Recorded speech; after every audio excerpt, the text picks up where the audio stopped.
Hello friends, welcome back to my channel. আশা করি সবাই ভালো আছো, আমিও ভালো আছি। বেচুর মুখের দাড়ি তো দাড়ি নয়, মনে হচ্ছে যেন ওখানে ঝিউসাওয়া ঝুলছে। অর্থাৎ দাড়ি যদি কেটে ফেলতে পারে বেচু, তাহলে ঝিউসাও বেচুর জীবন থেকে কেটে পড়বে। এরকমই একটা ধারণা বেচুর ভিউয়ার্সদের বা বেচুর পক্ষের দিদি ভাইদের একটা বদ্ধমূল হয়ে দাঁড়িয়েছে। তো প্রথমেই বলবো, সারস, তুই কি আবার কিছু খেয়েছিস? মানে খেয়েছিস মানে ভাগের টাকা পয়সা আর কি। কারণ তোর মুখের কথাবার্তা আবার পাল্টেছে। কি হলো? কিভাবে চলছিলি আবার চলে গেলি উল্টো পথে? মানে আবার কি কেউ টান দিয়েছে? "ভাই আয়, আয় আমাদের দলে আয়।" কারণ কিছুদিন নয়, বোধহয় গত ২ দিন আগেই গুপ্তিমুনির ভিডিওতে শুনছিলাম যে, "আমরা এখন এইভাবে চলছি। আমাদের সঙ্গেও চলবে আশা করি সারস আর হনুজা।" এরকম একটা ডাক দিয়েছিল। যাই হোক, তুইও হয়তো সেই পথেরই পথিক হয়েছিস। বোঝা যাচ্ছে তোর ভিডিওতে, তোর ভাষণে। যাই হোক, বলে না মানুষের কি বলবো, স্বভাব যায় না মলে। তো এক্সাক্টলি তুই যেখানে আছিস সেখানেই থাকবি। তোর উন্নতি হওয়া মুশকিল। যাকগে, তোর বক্তব্যে চলে আসি। প্রথমেই বলি, ঝিউ সাহাকে নিয়ে তোর কিছু বক্তব্য, ওটাই আগে আমি বলব। একটা কথা আমরা অনেকদিন আগেই বলছিলাম, যেটা কিনা ওই সোনু সোনার যে ভিডিওগুলো আমাদের সামনে ফেসবুকে এসে পড়েছিল, সেই ভিডিওতে আমরা শুনেছিলাম কোনো এক ম্যাডামের কথা। তো ম্যাডাম কে? এটা নিয়ে আমি অনেক ভিডিও করেছি যে এই ম্যাডামকে আমাদের জানতে হবে। কারণ এই ম্যাডামের কাজটা কি? অর্থাৎ ম্যাডামকে কেন আমরা খুঁজছি বা ম্যাডামকে কেন আমরা জানতে চাইছি বা ম্যাডামের নামটা এলো কেন? এটার তো একটা প্রশ্ন আছে। তো সেই প্রশ্নটা কি? এই যে যখন মারপিট হচ্ছিল ওই ঝিউ সাহা আর ওই সোনুর মধ্যে, তো তখন কি হয়েছে? এই ঝিউ সাহা বলেছে যে সে কিছু করেনি। এই যে ইউটিউবারের সঙ্গে তার যে পরিচয়, তার যে বন্ধুত্ব, তার যে রেগুলার একটা হোয়াটসঅ্যাপ চ্যাট হয়, তার যে বিভিন্ন কথাবার্তা হয়, কথোপকথন হয়, সেগুলো নাকি বা সেগুলো বলার পেছনে কোনো এক ম্যাডাম রয়েছে। কারণ সে কিছু জানে না। যা কিছু যদি সোনুর কিছু জিজ্ঞাসার থাকে, তো সেই ম্যাডামকে গিয়ে জিজ্ঞাসা করতে বলেছে। ঠিক আছে? তো সেই ম্যাডামটা কে? আমাদের জানার ইচ্ছা ছিল এবং অনেকেই আমরা এই ম্যাডামকে জানার ইচ্ছা পোষণ করেছিলাম। তো এখন বুঝতে পারছি এই যে ম্যাডাম কে, এই ম্যাডামের প্রসঙ্গ উঠে আসছে, তাতে হয়তো কারোর প্রবলেম হচ্ছে। হয়তো মানে সে বুঝতে পারছে তাকে কেউ এখানে ওই ম্যাডামের জায়গায় বসাচ্ছে না তো? বা তার পক্ষে লোকজন এটাকে নিয়ে হয়তো কনসার্ন হয়েছে যে এই ম্যাডাম কে? আমাদের যে ম্যাডাম, সেই ম্যাডাম, এই ম্যাডাম না ওই ম্যাডাম, সেই ম্যাডাম। এই ম্যাডামের ম্যাডাম হওয়াটা নিয়ে অনেকের কিছু প্রবলেম তৈরি হয়েছে। তো এক্সাক্টলি আমি ভাবছিলাম এটাকে নিয়ে কখন এরা আলোচনা করতে বসবে। দেখো, এদের মাথায় চলছিল এবং এটাকে কিভাবে সাজানো যায় সেটার পরিকল্পনা অলরেডি এরা করে ফেলেছে। অর্থাৎ এই ম্যাডাম কথাটাকে সরাবার জন্য এই ম্যাডামের একটা পরিচয় এরা তুলে আনলো। তা কি পরিচয় তুলে আনলো? এই পরিচয়টা হচ্ছে যে, যে ম্যাডামের কথা জিউ সাহা সেই ভিডিওতে এনেছিল, তো সেই ম্যাডাম আর কেউ নয়, কোনো এক যোগা ম্যাডাম। যাই হোক, তার নামও ওখানে বলেছে, কিন্তু সেটা বড় কথা নয়। এই ওয়াইটির যে ম্যাডামের নাম আমাদের সবার মুখে মুখে ঘোরে, সেই ম্যাডাম যে ওই ম্যাডাম নয়, এইটা ক্লিয়ার করার জন্য এই ভিডিওটা করতে হলো সারসকে। ভাবতে পারো? আমরা কি বলছি না বলছি এরা কিভাবে লক্ষ্য করে? বা এই ম্যাডামের উপর আমরা যে মানে ফোকাস করছি সেটাও এরা লক্ষ্য করেছে। তাই জন্য আজকে এই ম্যাডাম বা ম্যাডামের পক্ষের লোকেরা ম্যাডামের নাম ক্লিয়ার করার জন্য এই আরেকটা ম্যাডামের নাম এখানে নিয়ে আসলো। অর্থাৎ কোনো যোগা টিচারের আ নাম এখানে ম্যাডাম হিসেবে তুলে আনা হলো। ভাই, এতটা ভয় তোদের? যাই হোক, সেটা বড় কথা না। তোরা তো অনেক কিছুই বলতে পারিস। আমরা আ কোনো তিলের নাম করলাম, তোরা তাল করে দিলি সেটাকে।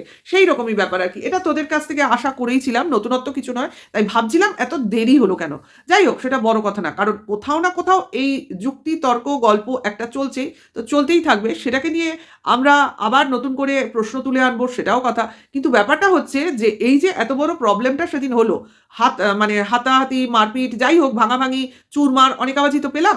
তো সেখানে এই যে পুরো ব্যাপারটা একটা ইউটিউবারের সঙ্গে যোগাযোগ, কোনো একজন যোগা টিচারের সঙ্গে, যে কিনা আবার বিউটি পার্লারে কাজ করে বলে শুনলাম, আ সেই আ যোগাযোগ করিয়েছে আরেকজন কোনো যোগা টিচার। মানে এটা কিরকম আ মি আ মানে অমিল মনে হচ্ছে না?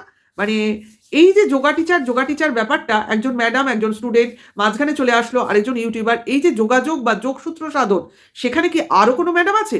এটাই হলো কথা। মানে এখানে অনেক রকম মিডলম্যান কাজ করছে, বোঝা যাচ্ছে। যাই হোক, আরো অনেক কিছু গালগল্প বেরোবে বা নিজেদের সপক্ষে যুক্তি খাড়া করার জন্য অনেক কিছু নাম এরা টেনে আনবে। তবে একটা জিনিস আজকে আমার মনে হচ্ছে, সেটা হচ্ছে যে এই যে সোনু না হনু যেই হোক, যে সমস্ত এই ভিডিওগুলো আনছে, আমার কোথাও থেকে মনে হচ্ছে এ সারসের সঙ্গে যোগাযোগ করেছে। আমার মনে হচ্ছে।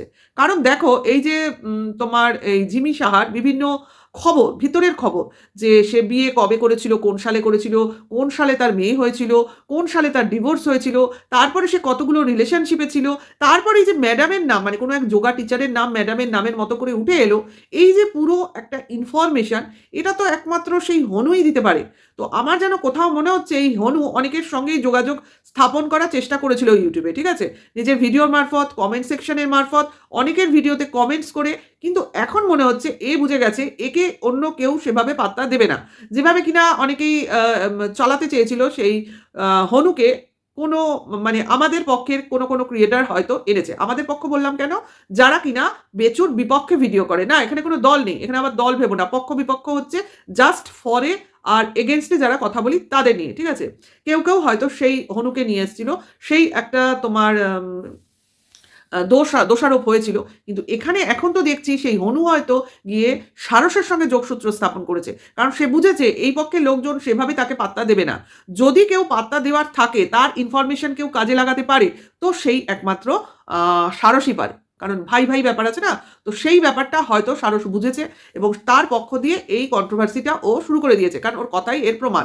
যাই হোক, বুঝতে পারলাম যে এই ঝিমি সাহাকেই এদের অপছন্দ, এবং ওই দাড়ির মতোই ঝিমি সাহাকেও চায় ওই বেচুর লাইফ থেকে একদম কেটে বাদ দিয়ে দিতে। তাই জন্যই আমি বললাম যে দাড়ি তো নয়, যেন বেচুর মুখে ঝিমি সাহা ঝুলছে। যাই হোক, এইবার সারসকে বলি, তোর এতটুকু নিজের মানে দম নেই, মানে কনসিস্টেন্সি নেই যে নিজের দমে কোনো কন্ট্রোভার্সি করবো। কারোর মতে চলতে হবে। কেউ বলবে তো কি যে আমরা যেটা বলছি তুমি সেটাকে কন্টিনিউ করো, বা আমরা এটাকে নিয়ে বলবো ভাবছি তুমি শুরু করো, আমরা পেছনে আছি, বা আমি বলছি তুমি পেছনে থাকো, এরকম একটা কিছু চলছে, পরিষ্কার বোঝা যাচ্ছে। কারণ তোর ভিডিও আগে আসলো, পরে এলো গুপ্তির ভিডিও, হয়তো এরপর আরও পরপর ভিডিও আসতেই থাকবে সেম টপিকে। কিন্তু এইগুলো কিন্তু চলতে পারে না। দেখ, আজকে টিনাকে নিয়ে তুই বলতে আবার নেমেছিস, তার জন্য আবার আমার এগেনস্টে নামতে হলো কেন? কারণ টিনাকে বা টিনার হয়ে বলা বা তোর টিনার এগেনস্টে বলাটা কথা না, কথাটা হচ্ছে ভুলভাল বকা। যে ওর সুরাকে একটা দুটো পাখির ছবি, কার বাড়ির ওয়ালে দুটো পাখির ছবি, এই দিয়ে কি কোনো মিলমিশ হয়? যেটা কিনা হয়েছিল পিঙ্ক দেওয়াল, ভাই পিঙ্ক দেওয়াল তো আমারও পিঙ্ক দেওয়াল, বা তোর বাড়িতেও হয়তো কোনো না কোনো পিঙ্ক দেওয়াল আছে, বা পিঙ্ক দেওয়াল অনেকের বাড়িতেই আছে, বেচুর বাড়িতেও আছে। তো এই পিঙ্ক দেওয়ালের মিল নিয়ে হয়ে গেছিল যে ও আছে গিয়ে সেই ফোকলার বাড়িতে। তা তোর এই মিল মিশ জিনিসটা বা এই ভুলভাল বকাটা কবে যাবে? একটা দুটো পাখি দেখে তুই বলে দিচ্ছিস, বা ওর কারোর বাড়ির ফ্লোর দেখে বলে দিচ্ছিস, কারোর বাড়ির নতুন দেয়াল দেখে বলে দিচ্ছিস সবই টিনার পয়সায় তৈরি হয়েছে। ভাই টিনা তো একেবারে হয় বিশ্বকর্মা আর নয় তোর কুবের, মানে সব কিছুই ওর কাছে আছে, তৈরির ক্ষমতাও আছে, অর্থের প্রাচুর্যও আছে, মানে ও সব কিছু করতে পারে, ও সবাইকে দান ধ্যান করে, ও নিজের জন্য কিছুই করে না। ও কারোর বাড়ি তৈরি করে দেবে অথচ নিজে থাকবে ভাড়া বাড়িতে, মানে তোর যুক্তি অকাট্য, মানে ভাবা যায় না তুই কোন মস্তিষ্কে কথা বলিস। যাই হোক, এক এক সময় মনে হয় তুই সঠিক বলছিস, এক এক সময় মনে হয় তুই ভাট বকছিস। যাই হোক, সেটা বড় কথা না, কথাটা হচ্ছে কারোর বাড়িতে কেউ ডেকে খাওয়ালো, তাতেই হয়ে গেল তারা গিয়ে কোনো মানে জিনিস সেলিব্রেট করছে। ভাই এইরকম সেলিব্রেশন তো আমরা বেচুর বাড়িতে অহরহ দেখেছি, অহরহ দেখেছি। আমার গত বছর এই সময় সেলিব্রেট বেচুর বাড়ির প্রত্যেকটা দিনের কথা মনে পড়ছে। আজকে এই জন্মদিন, কাল ওর জন্মদিন, মানে তোর কিমাদির জন্মদিন, কাল অমুক পিকনিক, কাল তমুক পিকনিক, ওই জলপাইগুড়ির কাকু এসে খাচ্ছে, ওই তোর সোনারপুরের কাকু এসে খাচ্ছে। তাহলে তাহলে এগুলোও হয়তো কারোর না কারোর তোর মানে অপমানের সেলিব্রেশন হচ্ছিল, তাই না? তাই তো হচ্ছিল, কারণ গত বছর এই সময় তো টিনাকে যার পর নাই তোর ধোপার মতো তোরা ধুচ্ছিলি। তো ওইদিকে যখন এইদিকে যেমন ধোপার মতো ধোয়া হচ্ছিল, ওইদিকে তো তখন পিকনিক চলছিল, মানে মজলিস চলছিল, জলসা চলছিল। তাহলে সেই সেলিব্রেশনগুলো তখন তোদের চোখে লাগেনি। আজকের সেলিব্রেশন বা সেলিব্রেশন তোরা বলছিস, কেউ কারোর বাড়িতে ডেকে খাইয়েছে, সেটাকে তোরা সেলিব্রেশনের আখ্যা দিয়ে দিলি। কারণ তোরা লড়াই করবি, তোরা লোক মানে নিজেদের মধ্যে কাটাছেড়া করবি, তোরা নিজেরা মারকাটারি একটা কন্ট্রোভার্সি নিজেদের মধ্যে ছড়াবি, আর কারোর ঘাড়ে গিয়ে দোষ পড়বে। সে খেলো না খেলো, না খেলেও হয়তো বলবি যে খাচ্ছে দেখাচ্ছে না, আর খেলে দেখালো তাতেও বলছিস যে সামনে যেটুকু দেখাচ্ছে দেখাচ্ছে, একসাথে বসে খাওয়াটা দেখালো না। তুই কি খেয়াল করিসনি খাওয়ার টেবিলে কেউ বসেছিল, সেন্টার টেবিলে মানে জলখাবার টেবিলে কেউ বসেছিল, মানে ওরা যেহেতু অনেকে ছিল ফ্যামিলি মেম্বার, ওরা গেছিলই হয়তো কজন, ওরা বোধহয় 4 জন না 5 জন গেছিল, প্লাস ওদের নিজেদের ফ্যামিলি মেম্বার ছিল, ওরা স্বামী স্ত্রী দুটো ছেলে, ওদের মা শাশুড়ি মা। তাহলে এই এতগুলো লোক খাওয়া টেবিলে নিশ্চয়ই বড় টেবিল ছিল না, এরকম ছড়িয়ে ছিটিয়ে বসেছিল। তার জন্য তুই বলছিস একসাথে খাওয়া দেখালো না? আরে ফোকলা নিশ্চয়ই গেছিল, ফোকলাকে দেখালো না? আরে তুই জানিস না ফোকলার সঙ্গে মানে 2 এস একসঙ্গে থাকে না, মানে 2 সুদীপ্ত একসাথে থাকে না, এক সুদীপ্ত আরেক সুদীপ্তকে দেখলেই পালায়। এই ব্যাপারটা তো তোর কি বলে সোকল্ড ম্যাডাম জানে।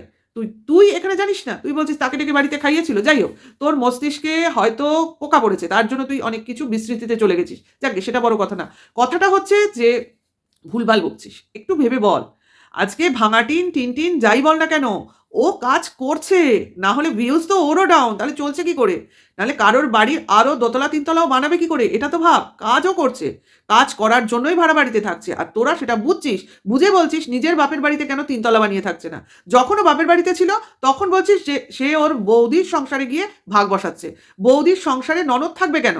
আজকে যখন ও নিজের একটা জায়গা করে ফেলেছে, নিজের একটা পরিচিতি গড়ে ফেলেছে, নিজে একটা মানে আজকে ভাড়া আছে, কাল হয়তো কিনবে, পরশু নিজের জন্য আরো অনেক কিছু করতে পারে, সেটা বড় কথা নয়। তখন তোরা বলছিস কেন ও পুরোনো পজিশনে ফিরে আসছে না। মানে তোদের কন্ট্রোভার্সি করতে অসুবিধা হচ্ছে, কোনো মেয়েটাকে আরো বেশি করে পিসতে অসুবিধা হচ্ছে। ভাড়া বাড়িতে আছে বলে বলছিস ওখানে ফোকলা আছে।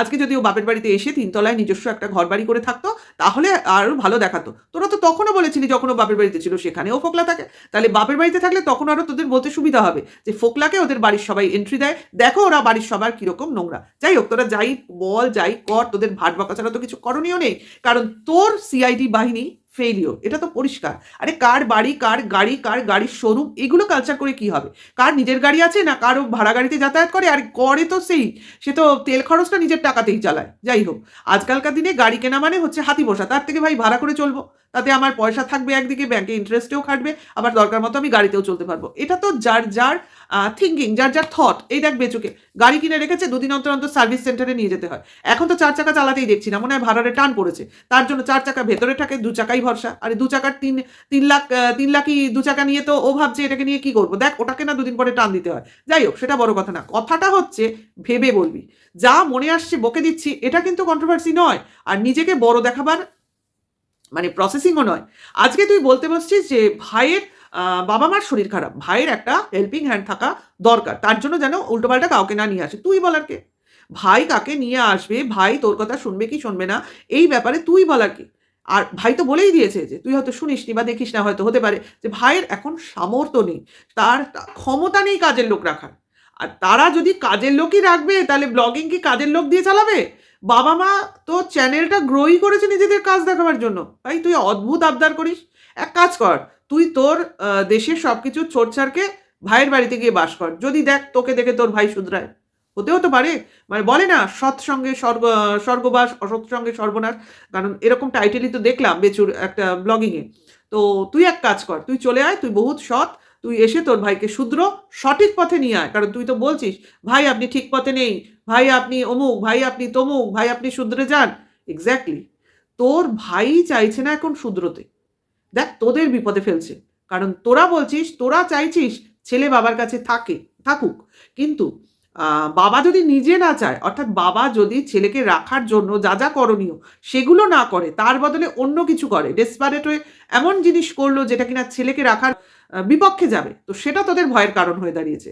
অর্থাৎ তোরা মানে অলক্ষ্যে সাবধানে হিন্টস দিয়ে বলতে বোঝাতে চেষ্টা করছিস তোদের ভাইকে যে ভাই আপনি সাবধানে চলুন, আপনি যেটা করছেন সেটা কিন্তু বিপক্ষের লোক দেখছে বা আইনের লোকজন দেখছে, এতে কিন্তু আপনি ছেলেকে বেশি দিন রাখতে পারবেন না। তোদের ফোন ধরছে না ভাই, নাকি মেসেঞ্জার দেখছে না, নাকি হোয়াটসঅ্যাপ ব্লক করে দিয়েছে, কোনটা? আমি তো বুঝতে পারছি না। এইসব এভাবে না বলে তোরা মিটিংয়ে বস না, তোরা কনফারেন্সে বস, বোঝা ভালো করে, ব্রেন ওয়াশ কর। না লাইভেও তো তোর ভাই সোজা হয়ে বসছে না, বেঁকে বেঁকে যাচ্ছে। তার মানেটা কি? তোদের পাত্তা দিচ্ছে না, তোদের হয়েছে এটাই অশান্তির কারণ। তো সব বুঝে, সব চিনে, সব আলোচনা করেও তোরা ভাইকে সঠিক রাস্তায় আনতে পারছিস না। যদিও শুনছি কোনো একটা সুখবর আমাদের জন্য তোদের ভাই আনতে চলেছে, দেখা যাক কি সুখবর। তো আজকেও কোনো পরিচিত দুজন তার চ্যানেলে মুখ দেখাবে, সেটাও আমরা দেখব কোন পরিচিত দুজন, তাই না?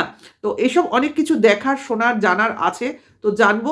তবে বুঝলাম যে এই ভালো রকম ডোজ পড়েছে, মানে সারসের ভালো রকম ডোজ পড়েছে, তাই জন্য আবার ঠিক রাস্তায়, মানে ওর দিকের ঠিক রাস্তায় ও এসে আবার ওর বাইক চালাতে শুরু করে দিয়েছে। যাই হোক, বাইক মাইক তুই যাই চালাক, কিছু করতে পারবি না, কারণ টিনার এগেনস্টে যতবার বলবি ততবার আমরা এইরকম তোর এগেনস্টে বলতে থাকবো, কারণ তোরা তোদের ভাইকে ঠিক রাখতে পারছিস না, টিনার বিপক্ষে বলে কি হবে রে? হ্যাঁ, ওরা কি খাচ্ছে না খাচ্ছে না দেখে তোর ভাই কি খাচ্ছে দেখ, বাড়িতে রান্না হচ্ছে তাও গিয়ে অন্য জায়গায় পাত পেরে বসে খিচুড়ি খাচ্ছে, বলছে নিরামিষ, আমিষের থেকে নিরামিষ খেতে ভালো লাগে। অথচ বাড়িতে মাছ মাংস আসলে আগে সেগুলো সাবার হয়।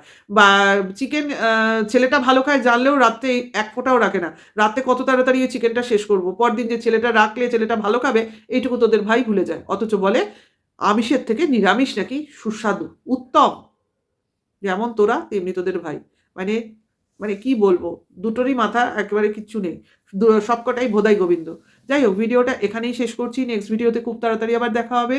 আর নতুন ভিউয়ার্স হলে সাবস্ক্রাইব করে চ্যানেলে অল নোটিফিকেশনটা অন করে দিও। সবাই ভালো থেকো, সুস্থ থেকো, এখনকার জন্য এইটুকু, টাটা, বাই।